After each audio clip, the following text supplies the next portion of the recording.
Welcome to HyperScale Video Workshop. My name is Brett Green. On a rainy Sydney morning, you might be able to hear the rain pelting out outside there. Arma Hobby has been a bit of a revelation over the last couple of years with their jewel-like, lovely 72nd scale aircraft subjects. Arma has now expanded their range to include a 48 scale kit, and that is their 148 scale expert set PZL P.11c. Now, it's not that surprising that the Polish company Arma would bring out a PZL P.11c, being the frontline defence against the Luftwaffe in the desperate days of September 1939. When the PZL P.11c was introduced in the 1930s, it was more than a match for its contemporaries such as the Gloucester Gladiator and the Heinkel HC-51. But by the 3rd of September 1939, it was well and truly outclassed by the Messerschmitt 109 and even had trouble catching up with the bombers that it was supposed to be defending against. That didn't stop the brave pilots of the Polish Air Force from putting in a good stand though, and of course many of those escaped to France and later Britain to take the fight back to the Germans again. But I thought that I would take the opportunity to do another one of my little unboxing videos. This is another one take video, so anything stupid I say during the video will stay there. And I'll be doing a more detailed and accurate text and image review sometime later this week or early next week. But let's take a look at what's in the box. First of all, it's lovely artwork on a thin cardboard sleeve. We have 4 schemes on the back. There are 3 Polish and 1 Romanian scheme. So it's nice to have that variety all in one box. And when we open the box, we have a stiff cardboard tray here. So even though it's a side opening box, which I'm not a big fan of, the cardboard tray means that the box isn't going to be squashed, so it compensates for that there. It's quite a good situation. And it looks like we have, once again, this is the very first time I've opened the box and examined the contents, so always happy to share the joy with people out there in hyperscale land. And we have one resealable, is it? No. Yes, it is. Yes, it is. Resealable plastic bag, which contains all the sprues, the decals, the instructions, and so forth. So let's have a look at what's in here. Wow. Now that's impressive. It looks like all the parts, all the grey plastic parts, are supplied on a single sprue. And what a lovely sprue it is. So we have upper wing, well actually it's a gull wing aircraft, single monoplane. So we have the upper and lower halves of the gull wing. We have the fuselage, the engine, the various struts, wheels, so everything you need to build the model is right here on this single sprue. The first thing that strikes me is that the surface textures are incredibly fine. I read a little discussion that had already popped up on HyperScale's Plain Talking forum that suggested that the corrugated effect on the wings might be a little exaggerated, but I can tell you, looking at them in real life, they are definitely not. They look very, very nice indeed. So that's nice. You can see there are also some nice positive teardrop shaped recesses for the struts. So they're the wings. The inside of the wings there, we don't need any detail moulded in obviously because the undercarriage is fixed, and it's not even fixed to the wings, it's fixed to the fuselage.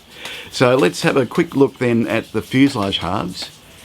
Once again, lovely recessed texture on here for things like the cooling vents, the panel lines and the various panels. What we will also find on the fuselage halves is quite a lot of detail, structural detail, moulded to the interior of the sidewalls and even the rear fuselage too. Cockpit detail appears to be very nice.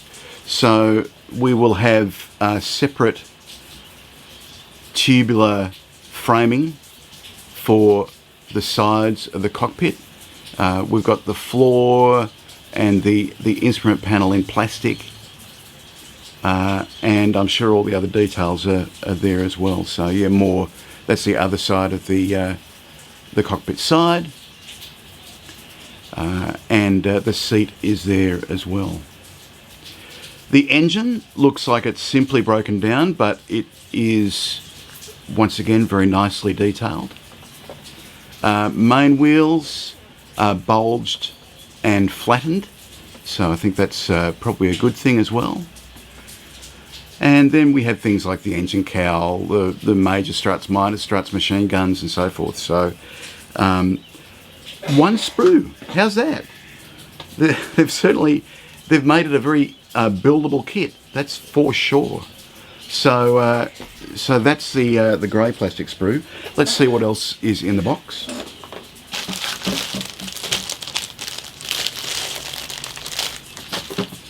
Right, so we have a small Ziploc, this one really is a Ziploc, plastic bag. And I'll just open it up and we can see that we have a photo etched brass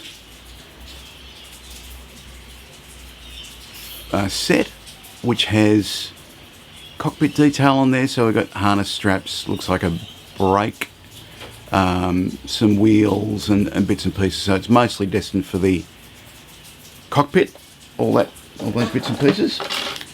Also in the little tiny teeny weeny plastic bag we have an even teenier weenier windscreen. It's very, very small, yet perfectly formed. Very nice little windscreen. And because a part is small doesn't mean that it's easy to mask. We also have the canopy mask for the windscreen and for the wheels as well. So that will make your life a little easier at the very end of construction. And that's it. That's, oh, hang on, we must have decals in here, I guess. We've got the instruction booklet, and that has the decals. And here they are. Right, lovely decal sheet, very nice decal sheet. I like the yellow. Yellow is one of the first things that I look at on a decal sheet. This is a nice deep saturated yellow. The red looks good too. There are a couple of numbers there, 2 and 4, that are actually silver, which is impressive.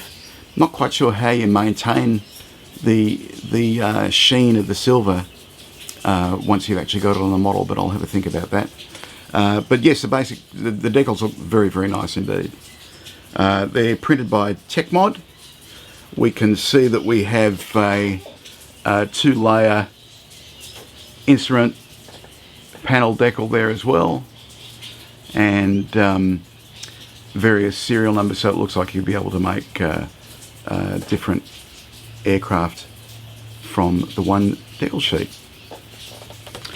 So that's that. And then the last thing in the box is an instruction booklet in full colour, which is great. One of the things that have let some very good manufacturers down in recent years are the instructions, where instructions are hard to follow, or there are missing bits, or just the reproduction of the decal sheet is poor, or they're black and white and the contrast is low, so you can't necessarily pick what you're supposed to be doing. Instructions are important though, and even if the plastic parts are magnificent, they can let down an otherwise very good model.